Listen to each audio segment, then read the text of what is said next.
নমস্কাৰ ইণ্ডিয়ান পলিটিৰ উন্নতি ভিডিঅ'লৈ সকলোকে স্বাগতম জনাইছোঁ।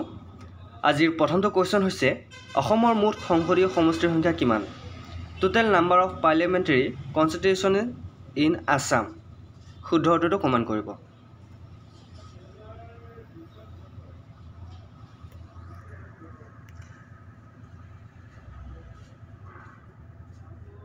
ইয়াৰ শুদ্ধ উত্তৰটো হৈছে option C 14খন।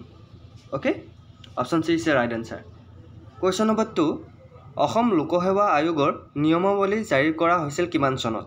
The Assam public service commission APSC regulation was promulgated in.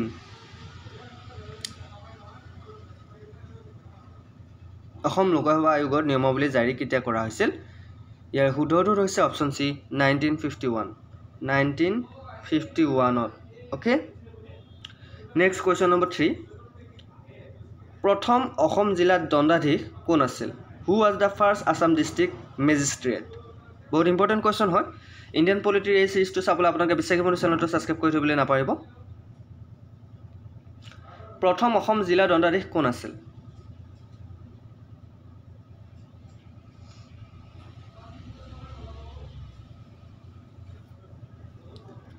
শুদ্ধ উত্তৰটো হৈছে option A is a right answer, Anandaram Barua. Okay, Anandaram Barua আছিল শুদ্ধ উত্তৰ। কুৱেশ্যন নম্বৰ 4, অসমৰ পৰা ভাৰতৰ প্ৰথম নিৰ্বাচন আয়ুক্ত কোন আছিল? Who was the first elections commissioner of India from Assam?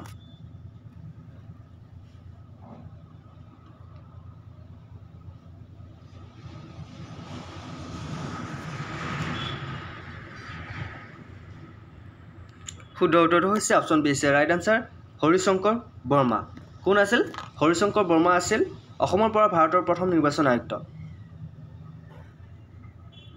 Question number 5, তলৰ কোনটো অনুচ্ছেদ অনুসৰি ৰাষ্ট্ৰই নিৰাপত্তাৰ চেষ্টা কৰিব জনস্বাস্থ্যৰ উন্নতিৰ হকে?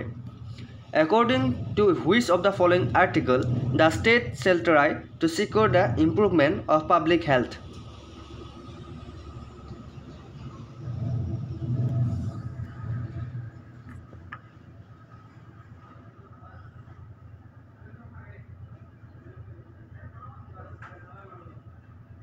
ইয়াৰ শুদ্ধ উত্তৰটো হৈছে আৰ্টিকল 43। আৰ্টিকল 43 অনুসৰি অনুচ্ছেদ অনুসৰি ৰাষ্ট্ৰীয় নিৰাপত্তা চেষ্টা কৰিব জনস্বাস্থ্যৰ উন্নতিৰ হকে। কুৱেশ্যন নম্বৰ 6, অসম বিধানসভাৰ প্ৰথমখন অধিৱেশন অনুষ্ঠিত হয় কিমান চনত?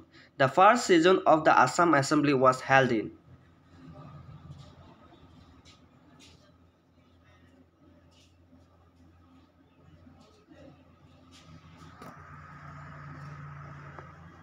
অসম বিধানসভাৰ প্ৰথমখন অধিৱেশন কিমান চনত অনুষ্ঠিত হয়?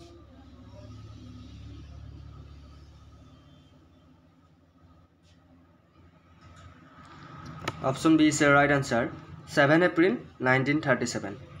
1937 চনৰ 7 এপ্ৰিল তাৰিখে অসম বিধানসভাৰ প্ৰথমখন অধিৱেশন অনুষ্ঠিত হয়। মনত থাকিব। কুৱেশ্যন নম্বৰ 7, অসম বিধানসভাৰ প্ৰথম অধ্যক্ষ কোন আছিল? Who was the first speaker of the Assam assembly? বহুত ইম্পৰ্টেণ্ট কুৱেশ্যন হয়।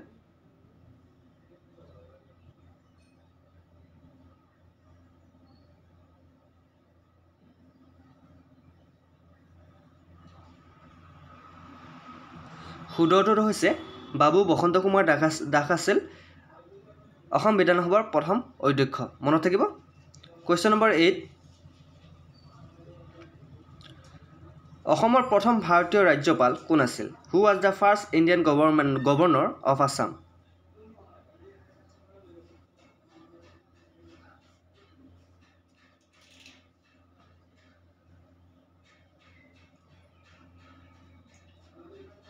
শুদ্ধ উত্তৰটো হৈছে মহম্মদ ছালেহ আকবৰ হাইদৰি। তেখেত আছিল অসমৰ প্ৰথম ভাৰতীয় ৰাজ্যপাল। নামটো মনত ৰাখিব।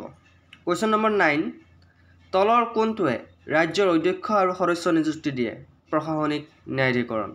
Which of the following appoints the chairman and members of the state administrative tribunal?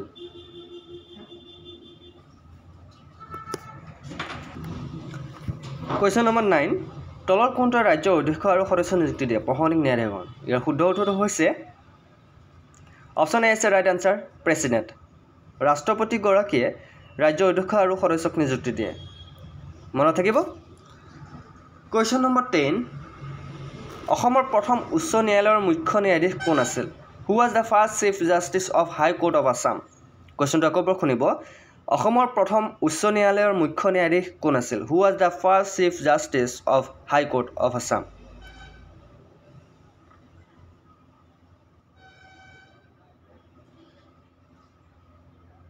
শুদ্ধ উত্তৰটো হৈছে R.F. লজ আছিল অসমৰ প্ৰথম উচ্চ ন্যায়ালয়ৰ মুখ্য ন্যায়াধীশ নামটো মনত ৰাখিব বহুত ইম্পৰ্টেণ্ট কুৱেশ্যন হয় এনেকুৱা ধৰণৰ কুৱেশ্যন আপোনালোকে হয়তো পৰীক্ষাত দেখা পাইছে এনেকুৱা ধৰণৰ কুৱেশ্যনবোৰ আপোনালোকে কৰিবলৈ আমাৰ প্ৰেক্টিছ চিৰিজটো আপোনালোকে ফ'ল' কৰক অ'কে কুৱেশ্যন নম্বৰ 11 অসমৰ বিভিন্ন স্বায়ত্তশাসিত জিলা পৰিষদ গঠন হৈছিল যাৰ অধীনত ভাৰতীয় সংবিধানৰ সূচী okay the different autonomous districts council in Assam were form under which schedule of the Indian constitutions কোনটো অনুসূচীৰ অধীনত হৈছিল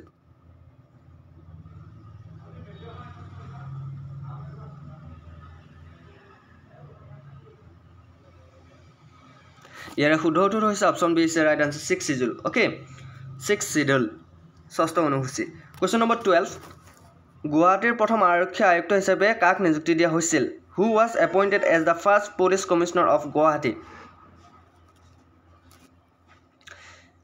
আপোনালোকে হয়তো কোনোবাটো কুৱেশ্যন আপোনাৰ স্পেলিং হয়তো ভুল দেখা পাইছে কাৰণ ট্ৰেন্সলেটৰ হয় এনেকুৱা হৈ যায় চ' আপোনালোকে সেইবোৰ কাৰেক্ট কৰি ল'ব আৰু অনলি কুৱেশ্যনবোৰ চাব ইংলিছটো চালে বেছি ভাল অসমীয়াটো অকণমান বানন ইফাল সিফাল হৈ আছে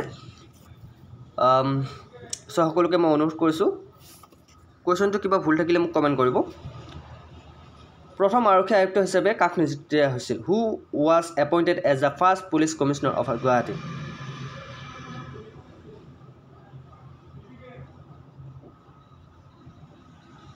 ইয়াৰ শুদ্ধ উত্তৰটো হৈছে জ্যোতিৰ্ময় চক্ৰৱৰ্তী তেখেতক প্ৰথম আৰক্ষী আয়ুক্ত হিচাপে নিযুক্তি দিয়া হৈছিল কুৱেশ্যন নম্বৰ 13 আমাৰ ভাৰতীয় সংবিধান অনুসৰি ভাষাসমূহ কিহৰ অন্তৰ্গত আছে as per our Indian constitution language comes under কেই নম্বৰ অনুসূচীৰ অধীনত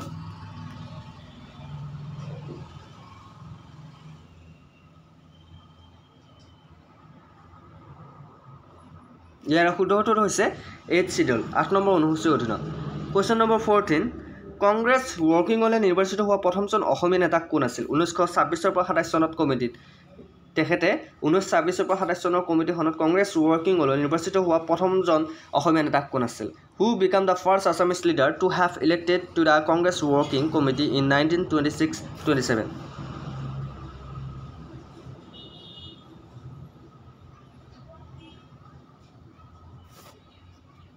ইয়াৰ শুদ্ধ উত্তৰটো হৈছে তৰুণৰাম ফুকন তেখেত আছিল কুৱেশ্যন নম্বৰ 15 কোন বৰ্ষত 15 সংখ্যক অসম বিধানসভাৰ অধ্যক্ষ হিচাপে নিৰ্বাচিত হয় হু ইজ ইলেক্টেড কোন 2021 চনৰ অসম বিধানসভাৰ অধ্যক্ষ হিচাপে নিজে নিৰ্বাচিত হয় who is elected as the speaker for the 15th Assam legislative assembly in the year 2021 2021 option কেইটা চাই শুদ্ধ উত্তৰটো কমেণ্ট কৰিব